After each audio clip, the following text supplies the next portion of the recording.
So this is the second video for the BRBL and start करने वाले हैं with the question number 16 related to module D हम बात कर रहे हैं and part 2 of this video we are covering right now. So it's related to contract of bailment and the question over here it says which of the following statements regarding the bailment and the bailey's rights and liabilities under section 148 are correct. तो हमने बताना है कि bailment को लेकर के बेली के जो राइट है लाइबिलिटी है उनसे रिलेटेड कौन सी स्टेटमेंट यहाँ पर करेक्ट है. The bailee must return the exact goods bailed. तो एग्जैक्ट गुड्स को यहां पर वापस करना होता है बेली ने. Bailee working on goods without remuneration can claim labour expenses from the labour. यानी कि अगर बेली काम कर रहा है बिना किसी रेम्यूनरेशन के तो एक्सपेंसेस जो हुए हैं उनको बाद में बेलर से क्या कर सकता है, क्लेम कर सकता है. If the bailee mixes the goods with the bailor's without consent and can not separate them the bailor is entitled to compensation. तो बेलर को कंपनसेशन मिलनी चाहिए. A Bailey has lien on goods for services rendered involving labor or skill. So कौन सी statements यहां पर correct है उनके बारे में जल्दी से आंसर पोस्ट कर दीजिए.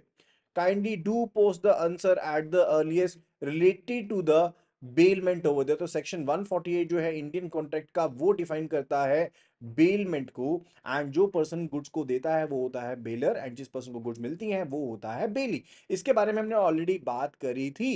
एंड फर्दर अभी वी आर टॉकिंग अबाउट कि बेली को एग्जैक्ट गुड्स वापस करनी पड़ती हैं. बिल्कुल सही है, एग्जैक्ट गुड्स जो होंगी वो रिटर्न करनी पड़ेगी. Second it's related to bailee is working on the goods without termination. तो क्लेम कर सकता है लेबर एक्सपेंसेस को, बिल्कुल क्लेम कर सकता है. अगर बेली ने गुड्स को मिक्स कर दिया अपनी खुद की गुड्स के साथ बिना कंसेंट से वो भी और उनको सेपरेट भी नहीं कर पा रहा तो बेलर को कंपनसेशन मिलना चाहिए, एब्सोल्युटली मिलना चाहिए. Option C is correct. And a bailee has a lien on the goods on services rendered involving labour और स्किल. बिल्कुल लियन रहेगा यानी कि वो उन गुड्स को अपने पोजेशन में रख सकता है. तो चारों स्टेटमेंट्स करेक्ट हैं and option C is going to be the correct answer for the question number 16. I hope कि आपने भी यही आंसर मार्क किया होगा. अगर आंसर मार्क किया तो जल्दी से अपना एक नंबर ऐड कर लीजिए और at the end of the video जो मैं आपसे टोटल मार्क्स पूछूंगा do let me know the total number. Right, चलिए.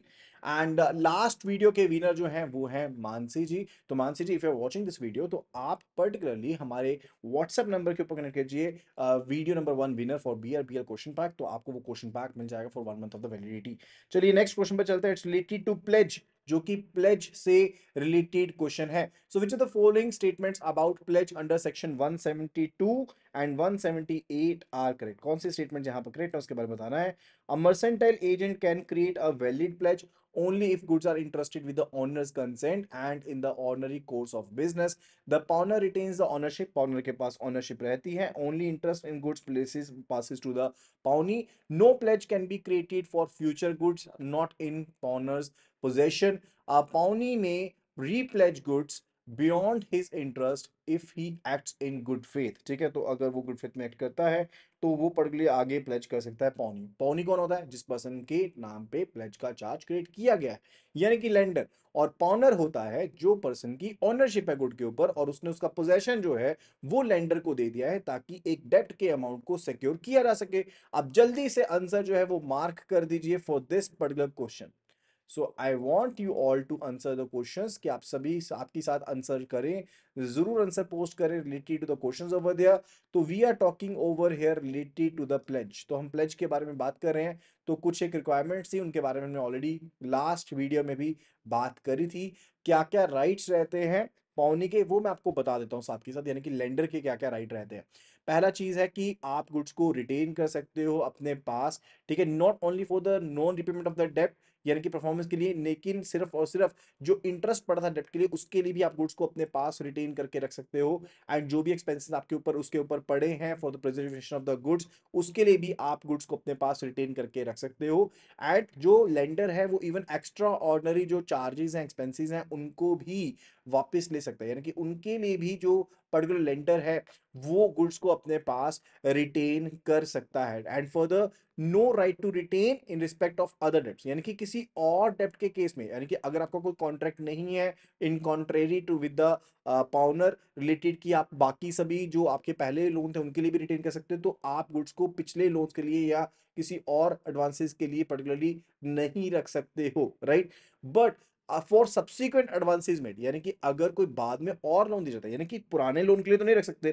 तो एग्जांपल के थ्रू समझते हैं, लेट्स से ए का कोई पुराना लोन था, ठीक है, ये किया गया था 1 जनवरी को, ठीक है, तो इसके लिए अगर तो आपको कोई कॉन्ट्रैक्ट है और 15 मार्च को नया एक लोन दिया गया था जिसके लिए प्लेज का चार्ज क्रिएट किया गया, इसके लिए प्लेज का चार्ज क्रिएट किया गया, तो पिछले के लिए अगर तो कॉन्ट्रैक्ट में लिखा है फिर तो आप उसको रिटर्न कर सकते हो। लेकिन अगर इसके बाद कोई लोन दिया गया, लेट्स से 30 मार्च को एक और लोन दिया गया, तो उसके लिए इन गुड्स को रिटेन आगे किया जा सकता है सब्सिक्वेंट के लिए, अगर कोई स्पेसिफिक चीज कॉन्ट्रैक्ट में नहीं लिखी गई है तो।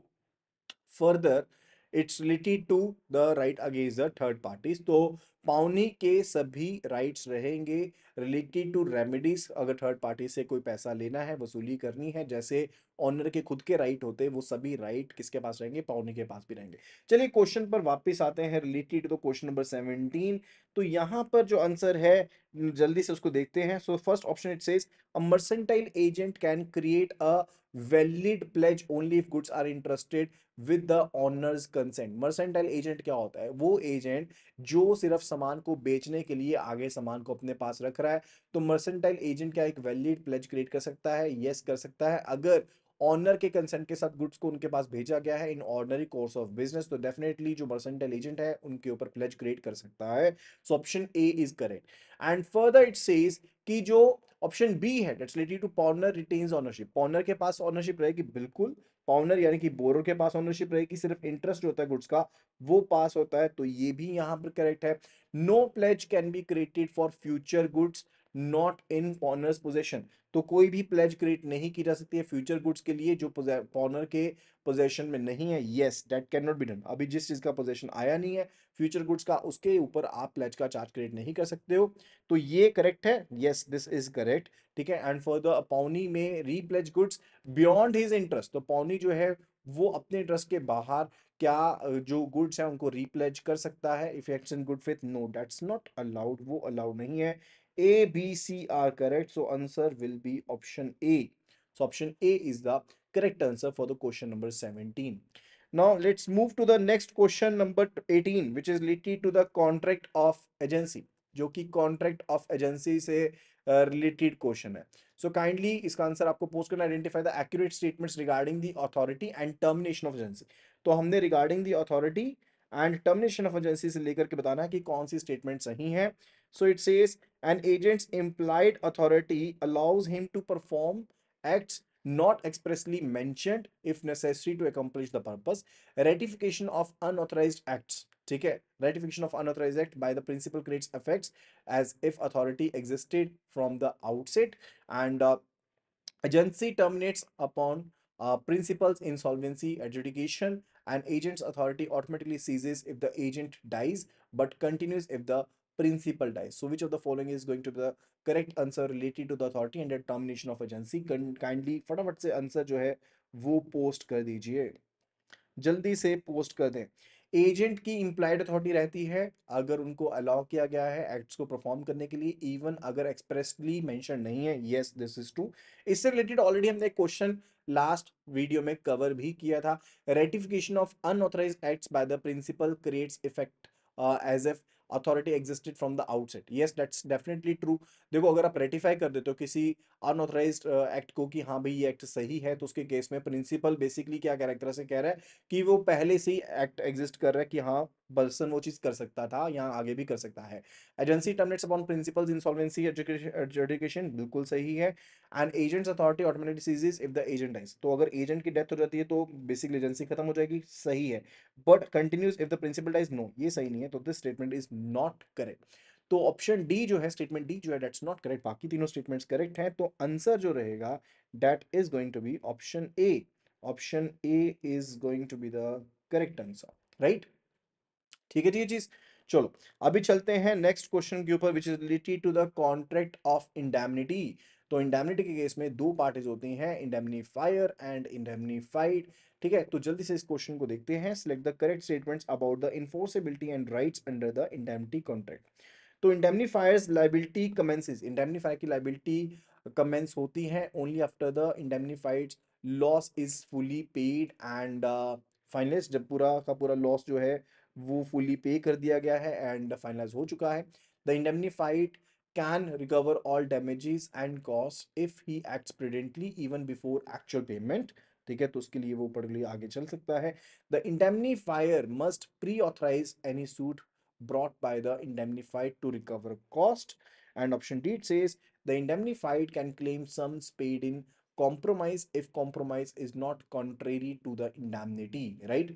So let's see which one is the correct for the question number 19. Indemnity and indemnifier से related question है. तो indemnity holder के कुछ एक राइट रहते हैं जब उसको स्यू किया रहता है, यानी कि इंडेमनिफाइड पर्सन के राइट रहता है. पहली चीज रहती है कि वो पर्सन सभी के सभी जो भी डैमेजेस हैं उनको रिकवर कर सकता है, सभी कॉस्ट को रिकवर कर सकता है. एंड फर्दर अगर कोई कॉम्प्रोमाइज में अमाउंट पे किया है जो कि कॉन्ट्रेरी में नहीं है टू द इंडेमनिटी, उनको भी रिकवर कर सकता है. ठीक है, दैट्स बेसिकली रिलेटेड टू जो राइट अवेलेबल है, राइट. एंड अगर इन्फोर्सेबिलिटी की बात करें तो लाइबिलिटी कब रेज होती है? लाइबिलिटी जो है वो रेज होती है इंडेमनीफायर की एज सुन एज जो लॉस है वो एब्सोल्यूट बन जाता है, सर्टेन बन जाता है. जब पता लग गया कि लॉस इन सर्टेन है, अब ठीक है हो गया है लॉस ये, तो उसके बाद इंडेमनीफायर की लाइबिलिटी साथ के साथ चल पड़ती है. ये जरूरी नहीं है कि जो प्रॉमिसी है शुड पे द लॉस, ठीक है, वो बेसिकली लॉस के लिए पे करे, ऐसा जरूरी नहीं होता है, right. So now let's basically answer this question over here. तो आंसर जो है दैट्स बेसिकली रिलेटेड टू कौन से स्टेटमेंट करेक्ट है, लेट्स आंसर दिस क्वेश्चंस. तो first statement says the indemnifier's liability commences only after the indemnified loss is fully paid and finalised. No, जब पता लग गया कि सर्टेन हो गया है लॉस तब से स्टार्ट हो जाती है, तो ये गलत हो गया. The indemnified can recover all damages and cost if he expediently even before the actual payment. बिल्कुल सही है जी, कर सकता है. And further option C says the indemnifier must pre authorise any suit brought by the indemnified to recover cost. ऐसा कुछ नहीं है कि प्री ऑथराइज करना पड़ेगा, अगर वो प्रूडेंटली एक्ट करता है तो भी वो सही है. And indemnified can claim sums paid in compromise if compromise is not contrary to indemnity. अगर कॉन्ट्रेरी नहीं है तो डेफिनेटली वो रिकवर किए जा सकते हैं. So this is absolutely correct. तो B and D these are correct statements. Option C is the correct answer. Option C is going to be the correct answer, right? Clear है चीज? So option C is the correct answer. Now let's move to the next question, which is related to the contract of guarantee. तो contract of guarantee से related है right combination of statements about को surety liability. तो कि क्या liability रहेगी को surety को लेकर के and discharge under a guarantee contract. ठीक है, तो गारंटी में पर्टिकुलरली तीन पार्टीज रहते हैं. टोल्ड यू, श्योरिटी है, प्रिंसिपल डेटर है एंड क्रेडिटर है, जिसको बेनिफिशियरी भी कहते हैं, जिसको हम बेनिफिशियरी भी कहते हैं. अच्छा, एक कंसेप्ट समझते हैं यहाँ पर. That's concept is actually related to death of the surety. Death of the surety यानी कि जिस पर्सन ने श्योरिटी दी थी, अगर उस पर्सन की डेथ हो जाती है तो क्या होगा. ठीक है, जब श्योरिटी की डेथ हो जाती है तो गारंटी जो होती है खत्म हो जाती है, उसी दिन से खत्म हो जाती है. वो बेसिकली डिपेंड करता है कॉन्ट्रैक्ट की टर्म्स के ऊपर, राइट. किसके ऊपर डिपेंड करता है? जो कॉन्ट्रैक्ट की टर्म्स होती हैं उसके ऊपर डिपेंड करता है, इंटेंशन के ऊपर डिपेंड करता है कि फ्यूचर ट्रांजैक्शंस को कवर करना है कि नहीं करना. जनरली जो भी गारंटीज ली जाती हैं बैंक के द्वारा वो कंटिन्यूइंग गारंटी होती है. एंड इन केस अगर श्योरिटी की डेथ हो जाती है तो पर्टिकुलरली गारंटी जो होगी वो फ्यूचर ट्रांजैक्शन के लिए रिवॉक हो जाती है. That basically revokes for the future transaction. Future transaction के ऊपर एप्लीकेबिलिटी उसकी नहीं बनेगी, राइट. Is it clear? तो यही कारण है कि जो पर्टिकुलर, यही कारण है कि प्रिसाइज रीजन है कि जो अगर गारंटर की डेथ होती है और ये न्यूज़ बैंक को इंफॉर्मेशन मिल जाती है बैंक को, तो बैंक प्रेफर करता है कि रनिंग अकाउंट जो चल रहा है बोरोवर का उसको बंद कर दिया जाए, right. That is the only reason. ठीक है जी. अब क्वेश्चन पे वापस आते हैं. यहां पर पूछा गया को श्योरिटी के बारे में. किसके बारे में बात करेगी है? It's basically related to the co surety, right. यानी कि एक मल्टीपल श्योरिटी है, यानी कि दो या उससे ज्यादा पर्सन श्योरिटीज हैं, उसको कहते हैं को श्योरिटी. सेम डेप्ट के लिए लेट्स सपोज यहां पर एक लोन दिया गया and loan is given to person A and इसके लिए गारंटी दी है पर्सन बी ने एंड पर्सन सी ने गारंटी दी है. तो ये बेसिकली क्या होगी? को श्योरिटी होगी. एक पर्सन जो को श्योरिटीज हैं वो बेसिकली लायबल रहेंगे so as to pay the equal share of the whole डेब्ट.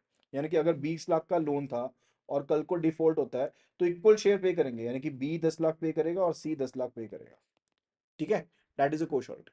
सो if one cosurety is released by the creditor, तो यहां पर स्टेटमेंट है अगर एक कोश्योरिटी को रिलीज कर दिया जाता है क्रेडिटर के द्वारा, others remain fully liable for the entire डेब्ट. Death of a surety automatically terminates the guarantee for all the transactions. Forbearance due to principal debtor discharges the surety unless agreed otherwise. Misrepresentation by the creditor in obtaining guarantee invalidates the guarantee. Right? So which one is going to be the correct answer for this question number 20th? तो question number 20 के case में क्या answer सही रहने वाला है? जल्दी से जल्दी आंसर पोस्ट करना है। कंटिन्यूइंग गारंटी को अगर रिवॉक किया जाता है तो क्या होगा? अगर कंटिन्यूइंग गारंटी एक रिवॉक की जाती है बाय द श्योरिटी, तो फ्यूचर ट्रांजैक्शंस जो होंगी वो बेसिकली क्या हो जाएंगी? रिवॉक हो जाएंगी। ठीक है, फ्यूचर ट्रांजैक्शंस का बेसिकली मतलब क्या है कि जो आने वाली ट्रांजैक्शन वो रिवॉक हो जाएंगे, उसके ऊपर उसकी जिम्मेदारी नहीं होगी। ठीक है, इफ वन को surety is release by the creditor, अगर एक को श्योरिटी को रिलीज किया जाता है क्रेडिटर के द्वारा, बेनिफिशियरी के द्वारा, तो बाकी जो है वो फुली लायबल रहेंगी क्या? क्या वो फुली लायबल रहेंगी उस सिनेरियो में? सो कहने का मतलब है जहां पर को श्योरिटीज होती हैं, अगर क्रेडिटर एक को डिस्चार्ज कर देता है तो बाकी डिस्चार्ज नहीं होते हैं। Surety release does not become free from the responsibility of the other sureties, बाकी श्योरिटीज रिलीज नहीं होती, राइट? तो ये वाली जो स्टेटमेंट है, this is absolutely correct, right? And what about the death of the surety? अगर श्योरिटी की डेथ हो जाती है, death of a surety automatically terminates the guarantee for all the transactions, not for all the transactions but only for the future transactions. Future transactions जो होती हैं वो revoke होती हैं, तो ये वाली स्टेटमेंट करेक्ट नहीं है। Forbearance to sue the principal debtor discharges the surety unless agreed otherwise. अगर फॉरबेरेंस है, मान लो ध्यान नहीं दे रहे आप किसकी तरफ, ठीक है, मेरे फॉरबेरेंस यानी कि ध्यान नहीं दिया, किसने? क्रेडिटर ने ध्यान नहीं दिया। To sue the principal debtor यानी कि एनफोर्स नहीं किया, उसके अगेंस्ट कोई रेमेडी नहीं लगाई। डज नॉट डिस्चार्ज, वो डिस्चार्ज नहीं करता है श्योरिटी को, वो डिस्चार्ज नहीं करता है श्योरिटी को अनलेस पार्टीज अग्री करती हैं for such discharge over there. ध्यान रखिएगा। तो forbearance to sue the principal debtor discharges the surety, no, that does not discharges the surety, right? And further it's related to option D, misrepresentation by the creditor in obtaining guarantee invalidates the guarantee. Yes, that basically invalidates the guarantee, that's absolutely correct. तो A and D जो है वो यहाँ पर correct answer है। So let me mark the answer E over here, that is none of the above. तो यहाँ पर जो आंसर रहेगा that will be option E, that is none of the above, because right options are A and D. A and D are the correct answers over here, right, related to the question number 20th. Now let's move to the next question number 21. ठीक है, ये meaning and essential of contract से related question है। It says Rahul promises Meena 50,000 rupees to procure government land for her. Knowing such sale is prohibited by law, is this agreement enforceable under the Indian Contract Act? अब राहुल जो है वो promise कर देता है मीना को 50,000 रुपए की लैंड वो प्रोक्योर करके देगा। ये पता भी है कि ऐसी जो ट्रांजेक्शन वो प्रोहिबिटेड है बाय द लॉ। क्या ये अग्रीमेंट एनफोर्सेबल रहेगा? Yes, because consideration was lawful in form. No, because the object of the contract is not lawful. And yes, if Meena performs due diligence to ensure legality. No, unless the contract is evidenced in writing. So which one is going to be the correct answer for question number 21? सो जो section 10 है ना वो कहता है कि lawful होना चाहिए object जो है, and if it is not so, so that's basically not going to be done, right? So answer is option B here. Option B जो है that will be the correct answer for the particular question. Clear है चीज? Is that everything clear to you, right? Now let's move further toward the question number 22. So under a court order, a guardian deposits his ward's antique jewelry with the jeweler for valuation. Later, the guardian treats this as a bailment. Is it a valid bailment and why?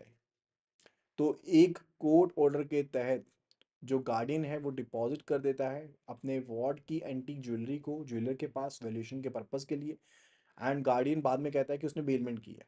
क्या ये एक valid bailment है and why? Yes, because delivery under court order qualifies as bailment. No, because there is no contractual relationship between the guardian and the jeweler. Yes, if the ward ratifies the transaction on attaining majority. No, unless the jeweler expressly agrees in writing. Which one is going to be the correct answer related to the question number 22? Question number 22, तो क्या ये particular contract जो है ये bailment का contract कहलाएगा? क्या answer रहने वाला है? जल्दी से जल्दी आंसर पोस्ट कीजिएगा।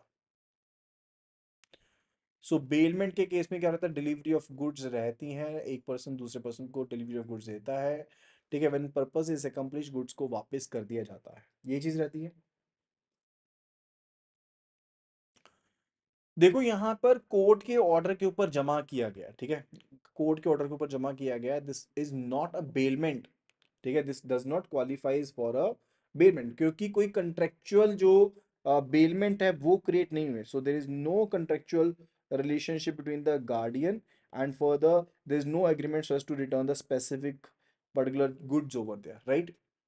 So option B is the correct answer. Option B जो है that is going to be the correct answer for this question.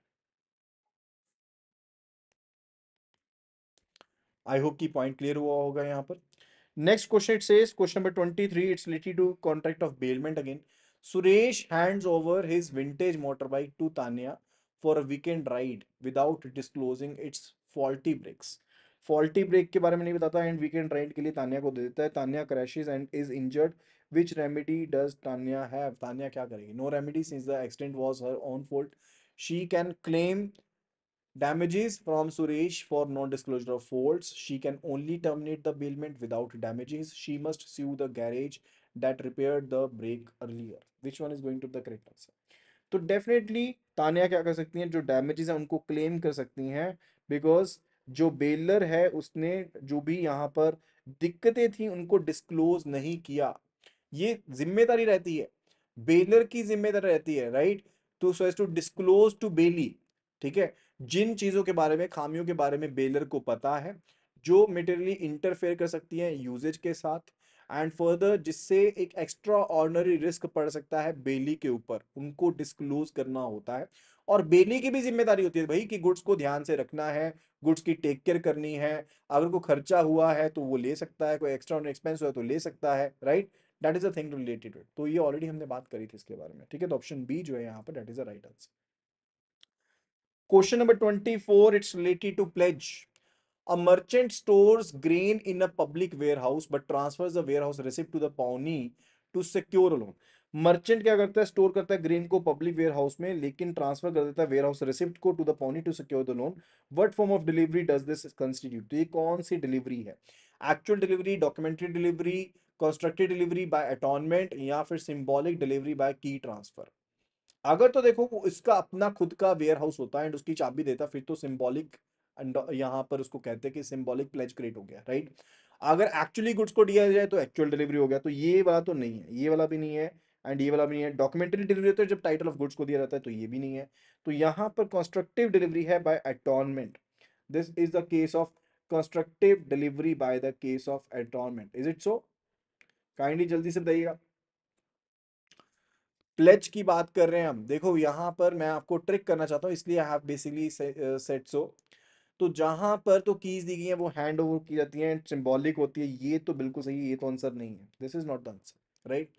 अटॉर्नमेंट का मतलब होता है लाइक अगर गुड्स जो आपकी पब्लिक वेयर हाउस में है, ठीक है, एंड वहां का जो वेयर हाउस मैंने एक्नॉलेज करता है पाउनी को, एंड वो गुड्स को रखता है on behalf of the pawnee, ठीक है, तो उसको कहा जाता है by attornment. That is said to be attornment, right. And further अगर डॉक्यूमेंट दिए रहते हैं जैसे railway receipt, bill of lading, warehouse receipt, तो उसको डॉक्यूमेंट्री डिलीवरी कहा जाता है.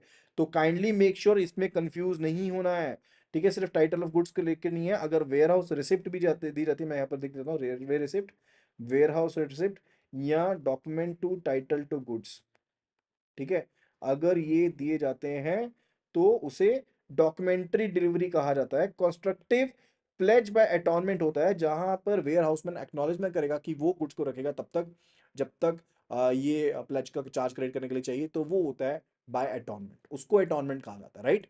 So answer will be option B, not C. Option B is the right answer here. Correct है. चलो अभी चलते हैं नेक्स्ट क्वेश्चन के ऊपर. It says Neha expecting a consignment of jewellery next week, promises to pledge them to secure a loan today. Is this pledge valid? तो नेहा को पता है कि जो ज्वेलरी की कंसाइनमेंट है उसकी नेक्स्ट वीक आने वाली है, एंड वो उसको प्रॉमिस कर लेती है प्लेज करने का कि वो उसको प्लेज कर देगी so as to secure loan for today. Is this pledge valid? Yes, because promise to pledge suffices, and no, since pledge requires existing goods in pledger's possession. Yes, if the lender accepts on trust. No, unless goods arrive within month. So which one is going to be a right answer? Question number 25 it is. तो मैंने आपको already बताया था कि future goods के लिए, future जो आपकी गुड्स हैं उनके ऊपर पोजेशन का चार्ज क्रिएट नहीं कर सकते, that can not be done, right? So answer is option B, no, since pledge requires existing goods in pledgers possession. So option B will be the right answer. Option B जो है that is going to be right answer. And pledge के case में limitation क्या होता है? What is the limitation period in case of pledge? There is no limitation period applicable, not applicable, we can simply say, in case of pledge, because goods जो है वो already किसके possession में है?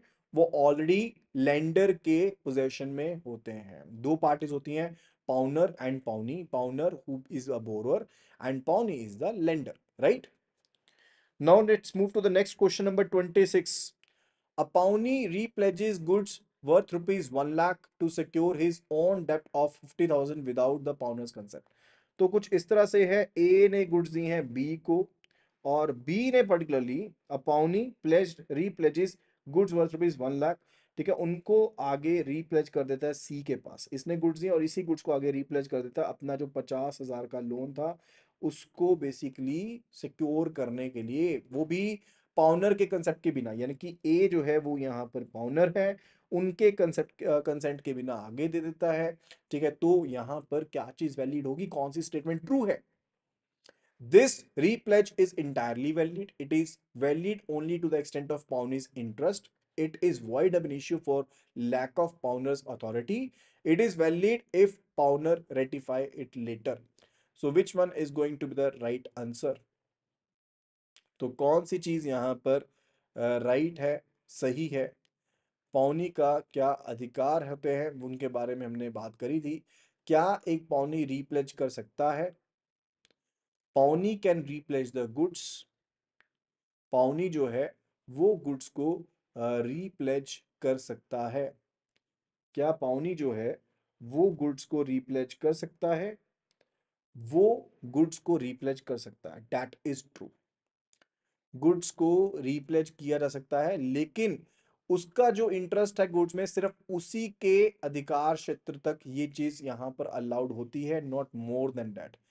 एंड जब ओरिजिनल पाउनर अपने डेप्ट को repay कर देगा, यानी कि जब ए पैसा पे कर देगा, रीपे कर देगा टू द पर्सन बी, तो यहां पर एंटाइटलमेंट रहेगी कि गुड्स को वापस करना पड़ेगा, चाहे गुड्स जो है वो सेकंड पाउनी के हाथ में पड़ी हैं, राइट?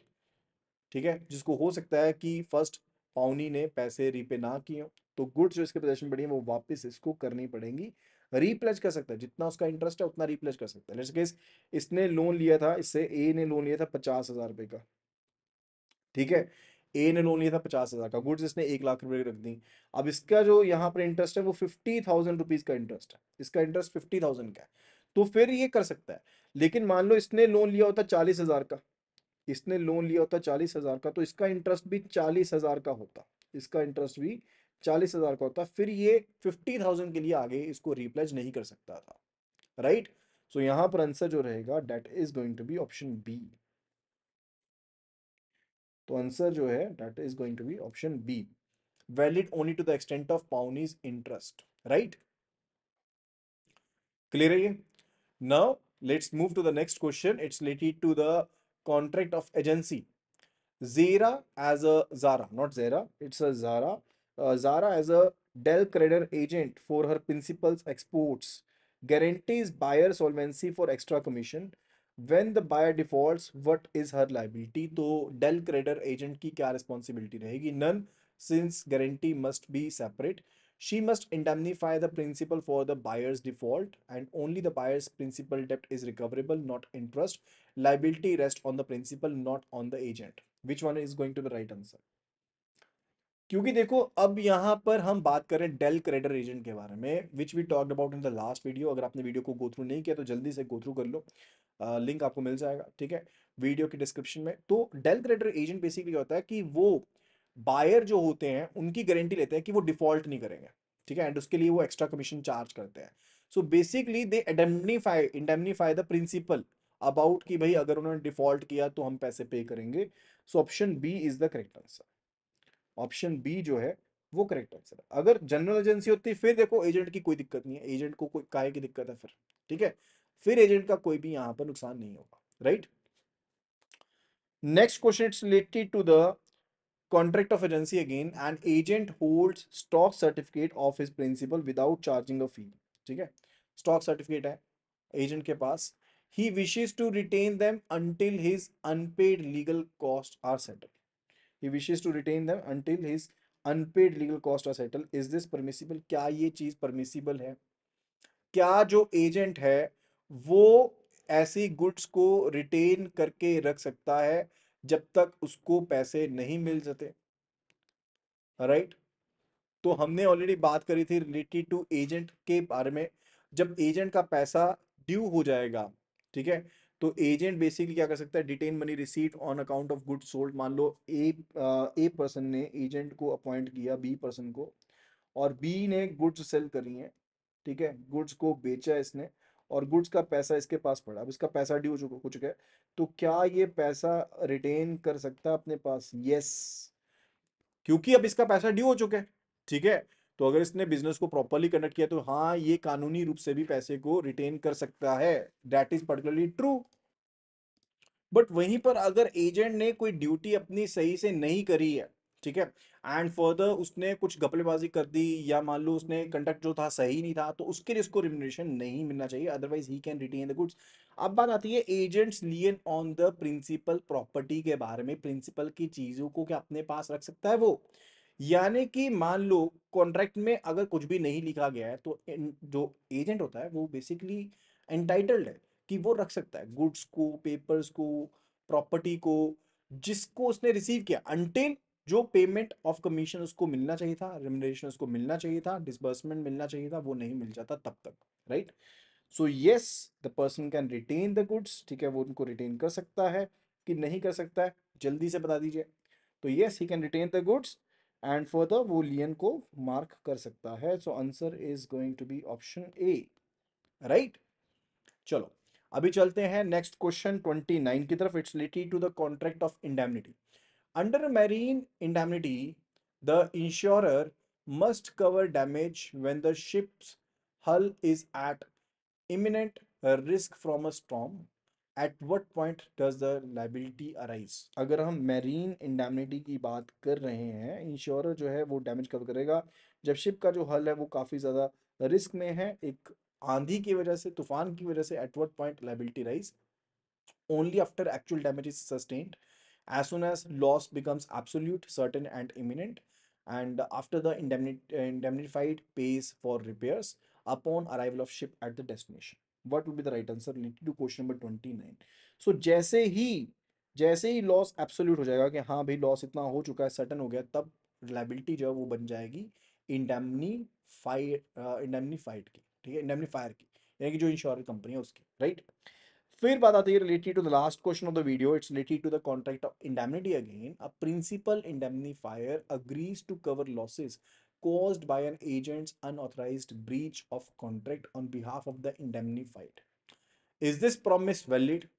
अब इंडेमनीफायर जो है वो बेसिकली प्रॉमिस करता है क्या, principal indemnifier agrees to cover losses caused by agents unauthorised breach of contract, यानी कि अगर यहाँ पर ब्रीच ऑफ कॉन्ट्रैक्ट को, अगर अनऑथराइज्ड ब्रीच ऑफ कॉन्ट्रैक्ट हुआ है तो उसके कारण अगर लॉस हुआ है, ठीक है, तो उसको वो भरपाई करेगा on behalf of the indemnified, right, indemnified के बिहाफ पर। तो क्या ये एक वैलिड पॉइंट है? Is this a valid point? Yes, indemnity जो होती है वो लॉस को कवर करती है फ्रॉम द प्रोमिसर्स और third parties conduct, right. Clear है चीज? ये चीज होती है ना इंडेमनिटी। तो बेसिक डेफिनेशन है ये तो, राइट। सो ऑप्शन बी जो है यहाँ पर that is the correct answer. So इसके साथ ही हमारा चैप्टर नंबर 25 जो है वो कम्प्लीटली हमने कवर कर लिया है। ऐसे भी बहुत से और मज़ेदार वीडियोस आएंगे, हम सभी वीडियोस को कवर करेंगे। तो if you want to get the PDF of the same, आपको सिंपली लिखना है CAIIB PDF और इसको व्हाट्सएप कर देना है टू द नंबर 8360944207 के ऊपर। Still having any doubts you can B commenting below and further अगली वीडियोस में सभी चैप्टर्स के क्वेश्चंस जो हम कवर करने वाले हैं, तो डेफिनेटली वीडियोस को जरूर गो थ्रू कीजिएगा। So keep learning, happy learning. And हाँ, फुल क्रैश कोर्स जो है CIB का अवेलेबल है at just ₹1999। You can be enrolling the same, उसको एनरोल कर लीजिए and start preparing for all the 5 papers of the CIB। So that will be all, thank you so much और मिलते हैं अगली वीडियो में।